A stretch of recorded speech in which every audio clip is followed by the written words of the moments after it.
and I was born in South London.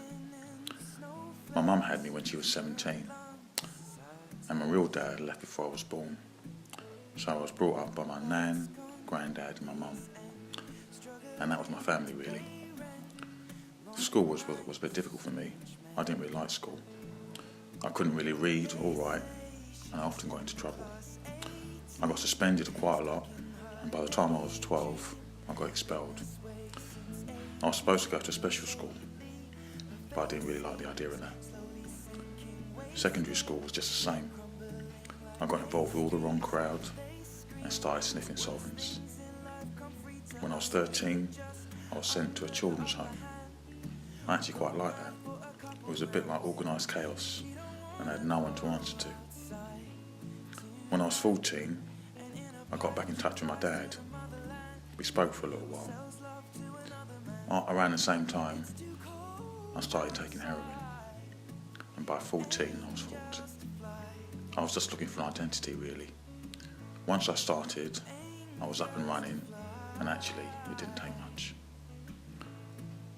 To pay for my habit, I started stealing. I had my first prison sentence at 14 for robbing a chemist. Most of my drugs I paid for with crime. By this point, I didn't have a place to call home, but I knew I could always go back to my grandparents' house. They never ever shut the door or turned their back on me. When I was 16, I finally decided I wanted to change my life. So I lied about my age and said I was 18 to go into a detox for the first time.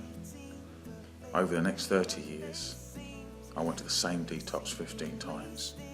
It just wasn't working. I'd stopped using heroin and then start drinking. Once I put a substance in my body, my life just becomes unmanageable.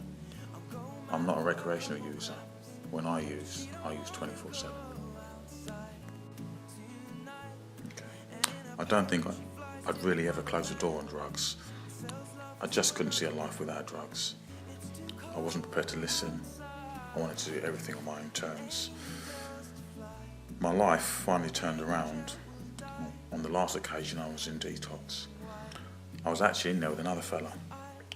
A guy called Michael Ishmael from ODAAT came to interview him. They were sitting there singing the praises of ODAAT, talking about JP and Toby.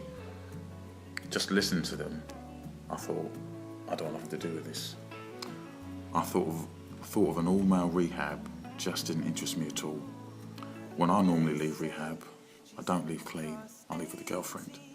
So an all-male centre was a definite no-no. Afterwards, I ran into Michael in the corridor. The only thing he said to me was, "Are you done?" I thought that was pretty powerful in itself. Are you done? Normally they say, "Are you ready? Do you think you'll be ready? Are you done?" He came back the next day, took me down to City Road, interviewed me, and the rest is history.